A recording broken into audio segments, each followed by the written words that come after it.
ఒకసారి ఊహించుకోండి. లోకమంతా చీకటితో మునిగిపోయింది. దేవతలకి శక్తి లేదు.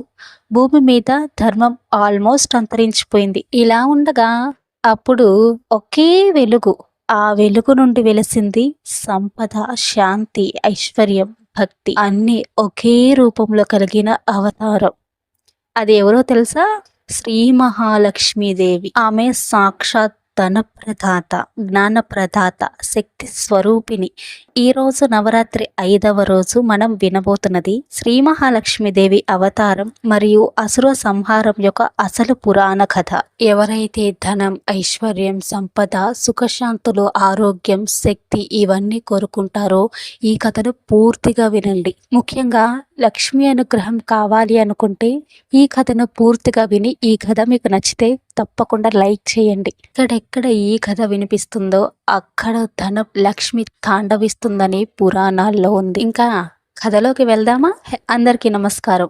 మన శ్రీమాత డివోషనల్ అఫీషియల్ ఛానల్కి స్వాగతం. అందరూ ఎలా ఉన్నారు? మీరందరూ ఆరోగ్యంగా, ఆనందంగా, సుఖ సంతోషాలతో ఉండాలని మనస్ఫూర్తిగా కోరుకుంటున్నాను. ఇంకా స్టోరీ మొదలు పెడదాం. శ్రద్ధగా వినండి. పురాణాలలో చెబుతారు, అన్నం లేకపోతే జీవితం లేదు, సంపద లేకపోతే శాంతి లేదు, ధర్మం లేకపోతే ఈ లోకమే లేదు. ఇది అందించే మహాశక్తి ఎవరు అంటే మహాలక్ష్మీదేవి. నవరాత్రి 5వ రోజున అమ్మవారిని శ్రీ మహాలక్ష్మిగా ఆరాధిస్తాం.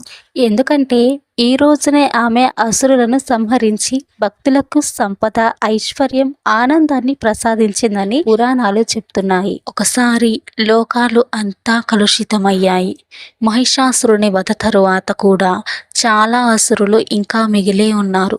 వారు రాత్రింబవళ్ళు యజ్ఞాలు భంగం చేయడం, ఋషులను వేధించడం, దేవతల శక్తిని దోచుకోవడం చేస్తూనే ఉన్నారు. అసురులలో ముఖ్యుడు కోలాసురుడు. అతను ఒక మహా దుర్మార్గి.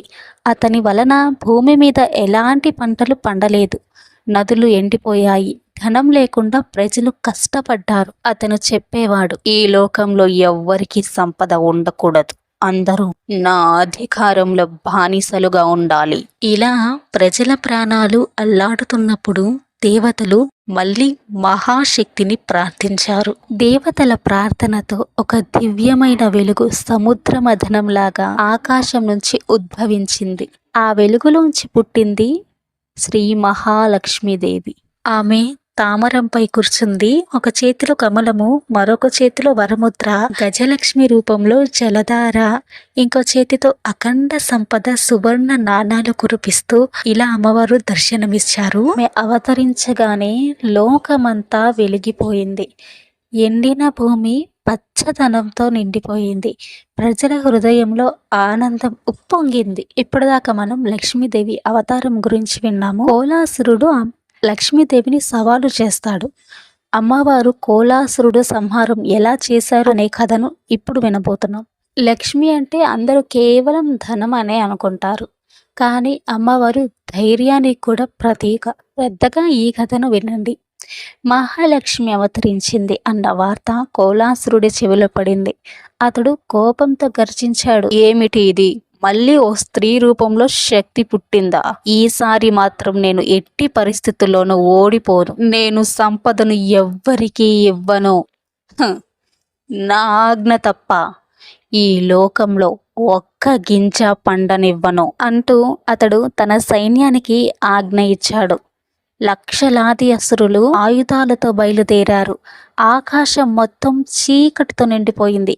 అంతటి శబ్దం వినగానే భూమి కంపించింది. ఇక మళ్ళీ దేవతలు భయపడిపోయి లక్ష్మీదేవిని ప్రార్థించారు. మహాలక్ష్మీదేవి, నీవు లేని జీవితం శూన్యం. నువ్వు ఉన్న చోటే ధనం, శాంతి, ఐశ్వర్యం ఉంటుంది. దయచేసి మా రక్షణ కోసం ఈ అసురుణ్ణి సంహరించు అంటూ దేవతలందరూ మహాలక్ష్మీదేవిని ప్రార్థించారు. ఇప్పుడు మహాలక్ష్మీదేవి ఒక చిరునవ్వు నవ్వింది. ఆమె కన్నుల్లో నుంచి కాంతి వెదజల్లింది. ఆ కాంతి భూమిని, ఆకాశాన్ని, జలాన్ని, అగ్నిని సాక్షిగా తీసుకుంది. మహాలక్ష్మి తన సింహంపై ఎక్కింది. ఆమె చేతుల్లో శంఖం, చక్రం, గద, కమలము. మరోవైపు కోలాసురుడు పెద్ద గజంపై ఎక్కి యుద్ధానికి వచ్చాడు. అతడి శరీరం నల్లటి పర్వతంలా ఉంది. ఆయుధాల మెరుపులు ఆకాశంలో తాకాయి. యుద్ధంలోని ప్రథమ ఘట్టం. కోలాసురుడు తన గదతో నేలని బలంగా కొట్టాడు. భూమి అంతా చలించిపోయింది. పర్వతాలు కూలిపోయాయి. అసురులు భీకరంగా గర్జించారు. కానీ మహాలక్ష్మీదేవి శాంతంగా శంఖం ఊదింది. ఆ శంఖం ధ్వనితో భయంతో అసురుల హృదయాలు కంపించాయి. భక్తుల హృదయాలు ఆనందంతో నిండాయి. తరువాత ఆమె చక్రాన్ని విసరగానే అసురుల సైన్యంలో 100కి పైగా అసురులు వెంటనే నశించారు. కోలాసురుడు సాధారణుడు కాదు. అతడు యుద్ధంలో మాయలు చూపించడం మొదలుపెట్టాడు. ఒకసారిగా తనను 1000 రూపాలుగా మార్చుకున్నాడు. ఆ 1000 రూపాలన్నీ ఒకేసారి మహాలక్ష్మిపై దాడి చేశాయి. ప్రజలు భయంతో అరుస్తున్నారు. మహాలక్ష్మీదేవి, అసురుల ఇన్ని రూపాలను ఎలా సంహరిస్తావు అంటూ ప్రజలు అడుగుతున్నారు. కానీ మహాలక్ష్మి ఒక్క మాట మాత్రమే అన్నది. సత్యం ఉన్న చోట మాయ ఉండదు అని చెప్పగానే ఆమె కన్నుల్లో నుంచి వెలువడిన ఒక కాంతి ఆ 1000 రూపాలను ఒక్కసారిగా భస్మం చేసింది. యుద్ధంలోని రెండవ ఘట్టం. ఇప్పుడు కోలాసురుడు తన చివరి శక్తి ఉపయోగించాడు. అతడు ఒక పెద్ద అగ్ని పర్వతం లాగా మారిపోయాడు. అగ్నిజ్వాలలు భూమి మొత్తాన్ని దహించేస్తున్నాయి.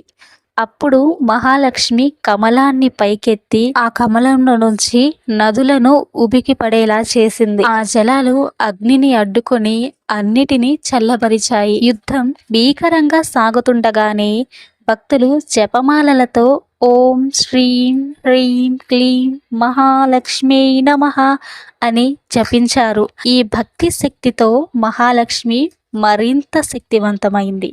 యుద్ధం తారస్థాయికి చేరింది. కోలాసురుడు తన అన్ని మాయలలో శక్తులను ఉపయోగించిన మహాలక్ష్మి ముందు ఒక్కటి కూడా నిలవలేకపోయాయి. నేనే ఈ లోకాల అధిపతి. నువ్వు ఒక స్త్రీ రూపంలో నన్ను జగిస్తావని అనుకుంటున్నావా అని గర్జించాడు. అతను తన గదను ఆకాశంలోకి విసరగా ఆ గద ఒక పర్వతంలా మారి భూమిపైకి పడపోయింది. అప్పుడు మహాలక్ష్మి ఒక మహాప్రకాశవంతమైన రూపంలోకి మారింది.